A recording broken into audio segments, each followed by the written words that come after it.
What a fun episode of Fantasy Knockout that was. Not only did we get more detail into Cart Guy and Cart Guy joining the party and basically declaring his obsession with Jinguchi, and all of this while wondering, is he evil? Does he have malicious intent? Is he trying to help them with his discovery of who Jinguchi and Tachibana are, with their wanted poster essentially? What is he going to do with that information?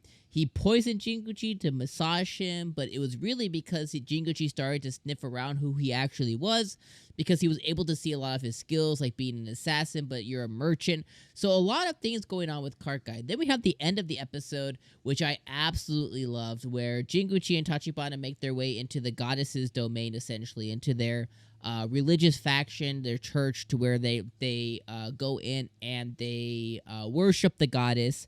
And Jinguchi is like, wow, this place is really normal and really like it's okay. It's a cool place. He's like, I was expecting the goddess, this little bee of a goddess, to have some kind of pool party and people in like, swimsuits and stuff, partying and drinking. And he was surprised he got met by a nun who seemed extremely normal. But then they were asked to put on a Speedo and a micro bikini. And that's when he was like, yo, something's going on here. Then they were walked into the room, and exactly what he thought was going on was going on. And you have the people in there just like,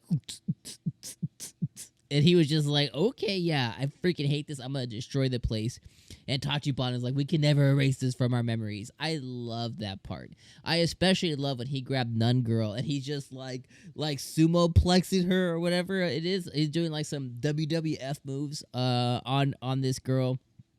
And they end up getting their bacon saved by what I have to assume is the princess or queen of the kingdom that they are currently in, where this specific church resides for the goddess, and she renounces them as the heroes summoned by said goddess, because they were kind of outed a little bit for their marks that they have on their necks and their tattoos and stuff, based on the goddess's mark. So their bacon was saved at the end of the episode. It's gonna be interesting to see on who this girl is, and did Cart Guy go and inform her of this, or where the hell did Cart Guy go? That's going to be all really interesting to see. But overall, I am really, really, really loving this anime for sure. Like, I mean, I've said it like every single week, that I think this is definitely like the comedy of the season. And it's comedy.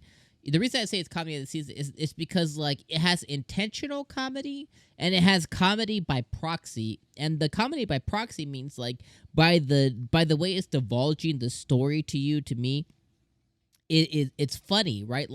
Like this occurrence of them stumbling upon the pool party. I hella laughed when he sumoplexed, when he's like grabbing the nun lady. I hella laughed when Cart Guy poisoned them, but then just to massage Jinguchi. I hella laughed when he said he wasn't attracted to Tachibana, and she was like, "How dare you not be attracted to me?" I was freaking.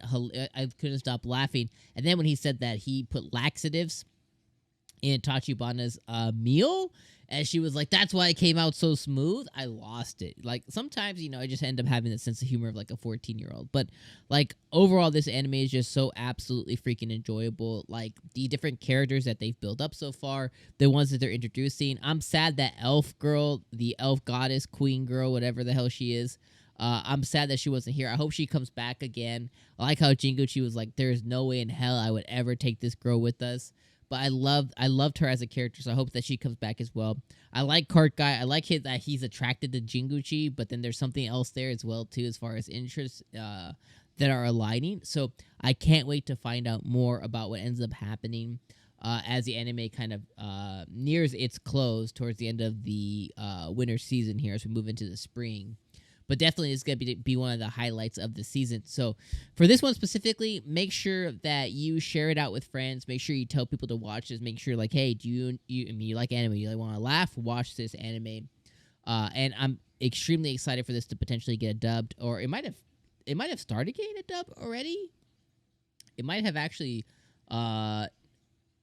I don't see any dub yet.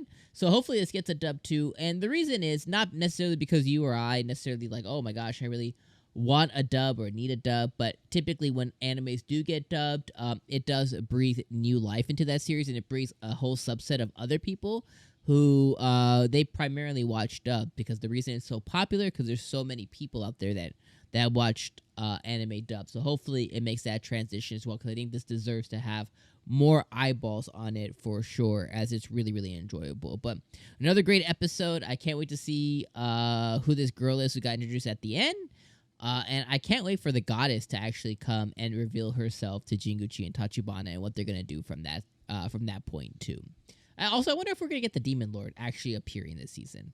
Regardless, let me know what you guys think about this episode in the comments down below. I appreciate you guys being here every week as we talk through each of the week's episodes. Definitely loved this one a lot, and definitely was missing Elf Girl. All right, my friends, I'll see you guys next week for episode number 9. Peace out.